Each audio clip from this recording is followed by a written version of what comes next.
پیغام۔ جس طرح نبی کریم صلی اللہ تعالیٰ علیہ وآلہ وسلم خاتم الانبیاء والمرسلین ہیں اور آپ کے بعد کسی نبی یا رسول کی ضرورت نہیں ہے، تو اسی طرح آپ پر جو کتاب نازل کی گئی ہے، کون کہتا ہے کہ کتاب خاتم الکتب نہیں ہے؟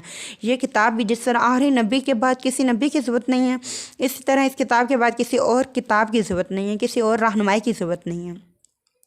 یہ کتاب کسی خاص وقت، قوم، حالات اور مقام کے لیے مخصوص نہیں ہے، بلکہ تمام عالم کی ہدایت اور رہنمائی کے لیے کافی ہے۔ یہ کتاب انسانی زندگی سے متعلق پیش آنے والے نت نئے حالات و مسائل کی وضاحت اور ان کا حل پیش کرتی ہے۔ کون سی کتاب؟ قرآن مجید کی بات کی جا رہی ہے، ٹھیک ہے۔ قرآن مجید میں جیسا کہ اللہ تعالیٰ نے خود فرمایا ہے کہ یہ کتاب اللہ کی طرف سے ہے، اس میں کوئی شک نہیں، پرہیزگاروں کے لیے ہدایت ہے، جیسا کہ ہم نے یہ آیت پڑھی تھی نا، ذالک الکتاب لا ریب فیہ ھدی للمتقین، صدق اللہ العظیم۔ سورۃ البقرہ کی آیت نمبر 2 میں اللہ تعالیٰ خود کہتا ہے کہ ذالک الکتاب، ذالک یہ الکتاب، کتاب، لا نہیں، ریبہ شک، فیہ اس میں، ھدی ہدایت ہے، للمتقین پرہیزگاروں کے لیے۔ اسی طرح سورۃ البقرہ کی آیت نمبر 185 میں اللہ تعالیٰ نے فرمایا القرآن ھدی للناس، قرآن انسانوں کے لیے ہدایت ہے۔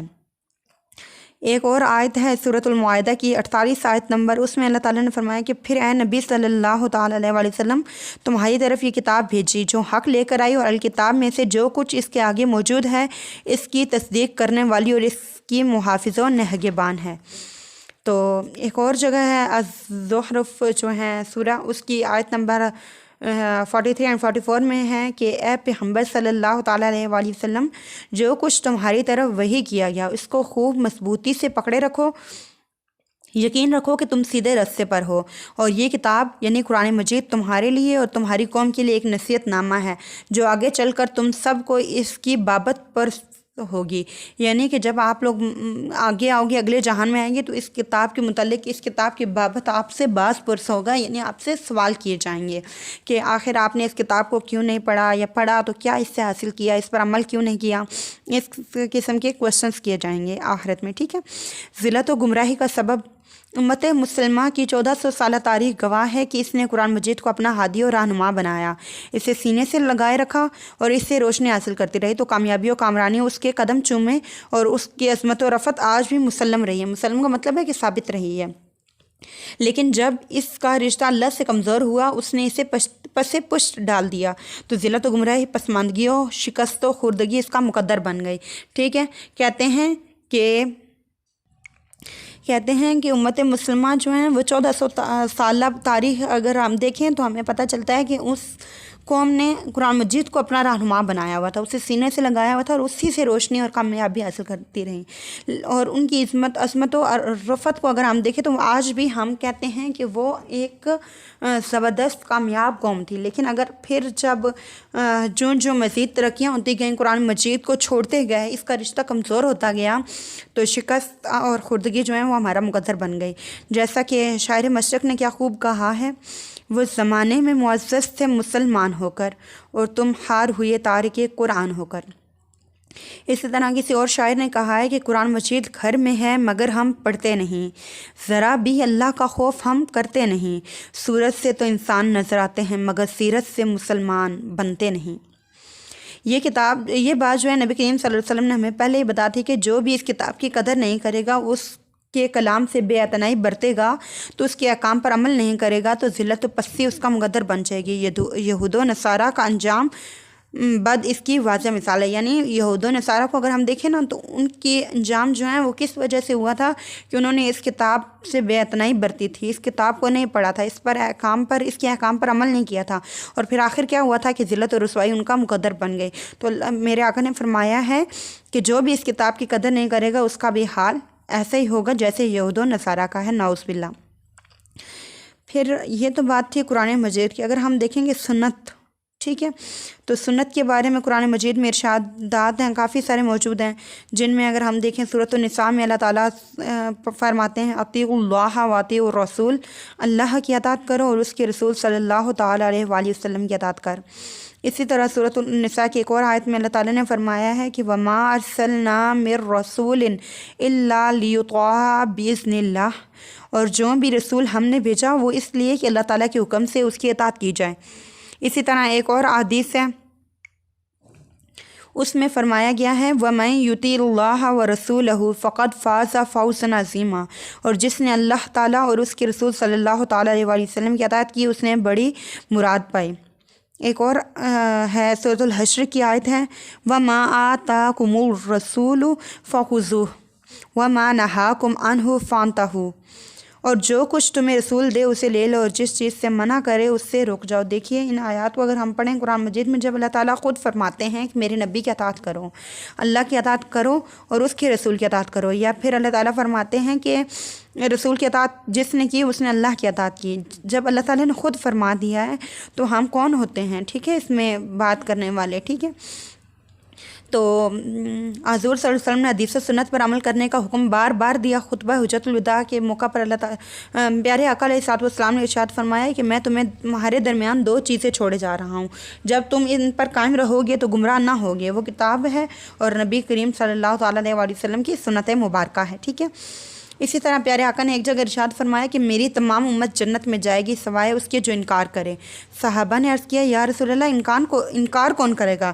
فرمایا جس نے میری اطاعت کی وہ جنت میں داخل ہوا اور جس نے نافرمانی کی اس نے انکار کیا۔ نعوذ باللہ۔ دیکھیے پیارے آقا علیہ السلام کی بات پہ جس نے انکار کیا، انکار کا مطلب یہ ہے، صحابہ نے جب پوچھا ہے کہ کیا مطلب کہ کس نے انکار کیا، کون انکار کر سکتا ہے، تو اللہ پیارے آقا نے کیا فرمایا ہے کہ جو میری اطاعت کرے گا وہ جنت میں جائے گا اور جس نے نافرمانی کی غرض کے اس نے انکار کیا۔ اسی طرح جامعہ ترمذی کی ایک حدیث ہے، اس میں فرمایا ہے پیارے آقا نے اللہ کا رسول جو کچھ حرام قرار دے وہ ویسا ہی حرام ہے جیسا کہ اللہ کا حرام کیا ہوا ہے، یعنی کہ جس چیز کو اللہ تعالیٰ نے حرام کیا ہے اس چیز کو حرام آپ لوگ مان رہے ہو تو آپ سمجھو جس چیز کو نبی نے حرام کیا، اللہ کے رسول حرام کر رہے ہیں تو وہ بھی ویسے ہی حرام ہے جیسا کہ اللہ تعالیٰ نے فرمایا کہ یہ چیز تمہارے لیے حرام ہے۔ اسی طرح ایک اور موقع پر جو ہے آپ صلی اللہ تعالیٰ علیہ وآلہ وسلم نے فرمایا جس نے میری اطاعت کی اس نے گویا اللہ کی اطاعت کی اور جس نے میری نافرمانی کی اس نے گویا اللہ کی نافرمانی کی۔ استغفر اللہ، نعوذ باللہ۔ تو دیکھیے ان حدیث سے ہمیں واضح پتہ چل رہا ہے کہ پیارے آقا کی سنت پر عمل کرنا کتنا ضروری ہے۔ آج کل گستاخ نبی کی جو ہیں اس دنیا میں کتنے ہیں، ان کے خلاف بات کی جائے تو کتنے مسلمان کھڑے ہو جاتے ہیں۔ تو مسلمانوں دیکھو پیارے آقا نے خود فرمایا ہے کہ جس نے میری اطاعت کی اس نے اللہ کی اطاعت کی اور جس نے میری نافرمانی کی اس نے اللہ کی نافرمانی کی، ٹھیک ہے۔ تو اب ہمیں کیا کرنا چاہیے کہ ہمیں پیارے آقا کی اطاعت کے ساتھ اللہ کی اطاعت، یعنی کہ اگر ہم اللہ کی اطاعت کریں گے تو ساتھ پیارے آقا پر بھی ایمان لانا ضروری ہوگا۔ کہتے ہیں نا کہ کوئی انسان بھی اس وقت تک مومن نہیں ہو سکتا جب تک وہ پیارے آقا علیہ السلام کو اللہ تعالیٰ کا آخری نبی نہیں مان لے، ٹھیک ہے۔ قانون اسلام کا دوسرا بڑا ماخذ، اسلامی دستور اور قانون سازی میں قرآن کے بعد سنت رسول صلی اللہ تعالیٰ علیہ وآلہ وسلم کا نمبر ہے، یعنی حدیث قانون اسلامی کا دوسرا بڑا ماخذ ہے۔ جب حضرت معاذ بن جبل کو یمن کا قاضی مقرر کیا گیا تھا تو بنا کر بھیجا تو اس موقع پر پیارے آقا نے پوچھا تم وہاں معاملات کیسے حل کرو گے؟ تو انہوں نے جواب دیا کہ قرآن مجید کی روشنی میں حل کروں گا۔ پیارے آقا نے پھر فرمایا کہ اگر قرآن مجید میں اس کا حل نہ ملے تو کیا کرو گے؟ انہوں نے کہا کہ میں حدیث کی طرف رجوع کروں گا۔ اس کے آگے بھی ہے، کہا جاتا ہے کہ پھر جب آپ صلی اللہ علیہ وسلم نے پوچھا کہ اگر تمہیں پھر بھی یعنی حدیث میں بھی اس کا حل نہ ملے، تم نے تلاش کیا نہ ملا تو پھر کیا کرو گے؟ تو ان صحابی نے کہا کہ حضور پھر میں اجتماع کروں گا، تمام علماء کو بٹھاؤں گا اور اس کے اوپر جمع قیاس کر کے اس کا حل نکالوں گا۔ تو آپ صلی اللہ علیہ وسلم بہت خوش ہوئے اور فرمایا کہ معاذ تجھے جنت کی خوشخبری، تو جنت میں داخل ہوگا۔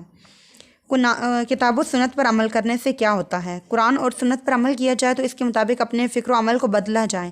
قرآن و سنت پر عمل کر کے ہم کھٹا ٹوپ تاریکیاں دور کر سکتے ہیں، اپنی مشکلات و مسائل کا ازالہ کر سکتے ہیں، ان کی رہنمائی میں ترقی اور کامیابی کی منزلیں طے کر سکتے ہیں، جیسا کہ قرآن مجید میں خود ارشاد باری تعالیٰ ہے۔ سورۃ الاحزاب کی آیت نمبر 21 ہے، اس میں اللہ تعالیٰ فرماتے ہیں بسم اللہ الرحمن الرحیم لقد کان لکم فی رسول اللہ اسوۃ حسنہ، بے شک تمہارے لیے رسول اللہ صلی اللہ تعالیٰ علیہ وآلہ وسلم کی ذات میں بہتر نمونہ ہے۔